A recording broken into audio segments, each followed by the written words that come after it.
The House of the Dead 2 Return. So before the House of the Dead Overkill, Wii owners were treated with this re-release of two classic House of the Dead games in 2008. It has only been a year after the Wii first hit the market when this game was released. These two games are still fun to play after all these years, but with lackluster extras and any other incentives for replay value, this game may not have as much bang for your buck as you would have hoped. The House of the Dead. Taking place in 2000, 2 years after the events of the original House of the Dead, the House of the Dead 2 follows AMS agent James Taylor, who goes to Venice to investigate a zombie outbreak, suspected to be fueled by a man named Goldman. The game retains its look from when it was first released, but even on the Wii, the game should have a little polish and redefinition. We still see some dull textures and muddy colors. The characters don't show any facial expressions, and what's worse is the scripting and the voiceovers are absolutely terrible, even worse than Resident Evil. They make the cutscenes so repetitively boring and annoying. Audio tracks also don't blend well. In such instances, the music would be louder than Harry and Amy when they talk. It was Goldman. He's the head one of the most eminent financial group and an expert on the genome theory. He says that he'll be waiting at the Colosseum on the north side of the city. Coliseum? Might be a trap, but let's go on. The game takes you through 6 chapters, each ending with one boss to fight. Firing your handgun is faster and does not take any recoil into account. Plus, reloading is faster and similar to Doom. Instead of shaking the Wii remote, all you have to do is point outside the screen. There are also civilians that you can rescue, which in some cases, depending on who you rescue, can take you on alternate paths within each level.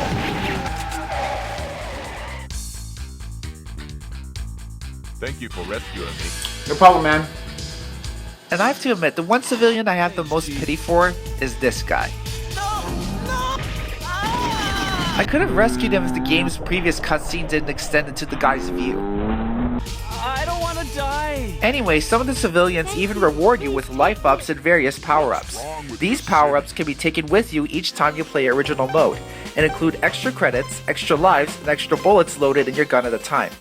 The bosses are also the trickiest bosses I've ever faced in a light gun shooter, but in a good way. Before each boss, you will be shown its weak point. A weak point would constantly move around, prompting you to keep up. The first boss's weak point, for example, is this creepy imp thing that flies around the giant headless arm and axe-wielding knight. While the second boss's weak point is, strangely enough, a chest that opens and closes endlessly like a Venus flytrap. The game sure is challenging. In fact, I had to have 10 bullets in my gun, 11 out of 15 credits, and the game sets easy difficulty with 5 lives per credit to beat it. For replay value, you can take a crack at a time attack based boss mode and various training mode missions. The voice acting definitely could have been better, and the graphics and sound could have been refined especially for the Wii, but it's still a fun game overall.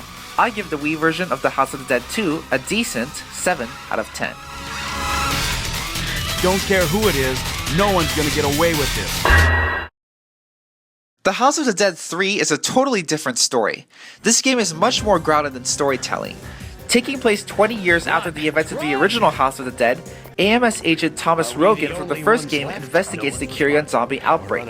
Later, we see his daughter Lisa and Agent G going after him and find out what's really going on.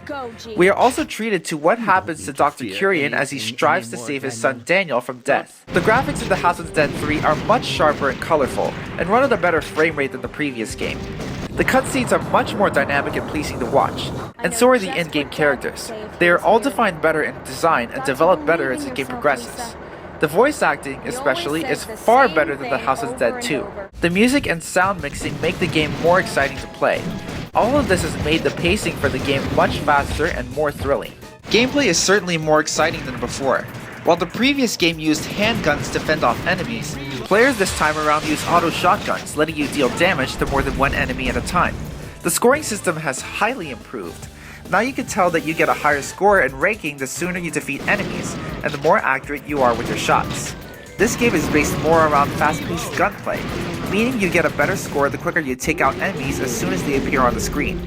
Players can choose between alternate paths and are no longer driven by which civilians they save. In fact, there are no civilians to save this time around.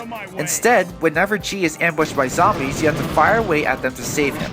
If you do, you get an extra life. It's just one way in which the game is more player-friendly than the previous game. It's much easier to gain lives this time around. You can find extra lives hidden in barrels and boxes, and after completing a chapter, you can gain up to 2 bonus lives, depending on your performance.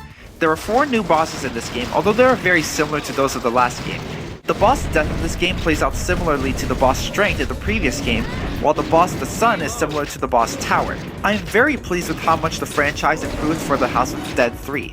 It's overall just a much better and more invigorating game. The Wii version of the House of the Dead 3 gets a great 8.5 out of 10.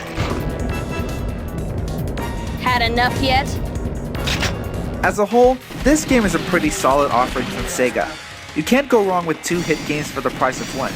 Dedicated fans will want to have this game in their collection, but for those who are not such big fans of the series, especially by today's gaming standards, the game will get old fairly quickly.